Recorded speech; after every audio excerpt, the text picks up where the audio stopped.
خبر شامل کریں گے رائے ضلع لاہور سے۔ میو نیوز کی رپورٹ کے مطابق نیو سبزی منڈی میں پیش آنے والے ایک واقعے نے مقامی سطح پر تشویش کی لہر دوڑا دی ہے، جہاں پارکنگ ٹھیکیدار کی جانب سے متعلقہ حکام کو دی گئی درخواست میں سنگین الزامات عائد کیے گئے ہیں۔ درخواست گزار کے مطابق انہوں نے نیو سبزی منڈی رائے میں پارکنگ کا باقاعدہ ٹھیکہ حاصل کر رکھا ہے اور معمول کے مطابق کام جاری تھا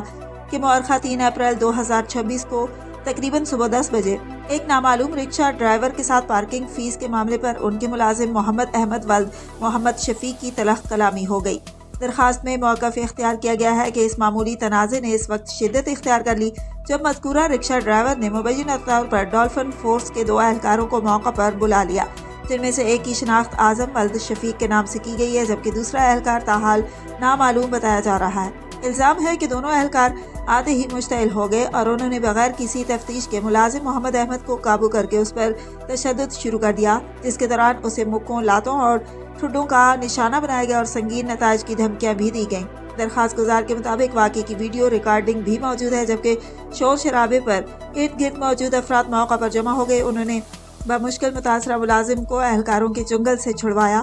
بعد ازاں صورتحال کی نزاکت کو دیکھتے ہوئے فوری طور پر پولیس ہیلپ لائن 15 پر اطلاع دی گئی، تاہم درخواست گزار کا کہنا ہے کہ اس کے باوجود انہیں فوری اور مؤثر انصاف فراہم نہیں کیا گیا۔ متاثرہ فریق نے وزیر اعلیٰ پنجاب اور اعلیٰ پولیس حکام خصوصاً S D Dolphin lieutenant retired Azhar Javed اور A S P Rai circle سے اپیل کی ہے کہ واقعے میں ملوث اہلکاروں اور رکشہ ڈرائیور کے خلاف قانون کے مطابق سخت کارروائی عمل میں لائی جائے، مقدمہ درج کیا جائے اور انصاف کی فراہمی یقینی بنائی جائے تاکہ آئندہ اس قسم کے واقعات کی روک تھام ممکن ہو سکے۔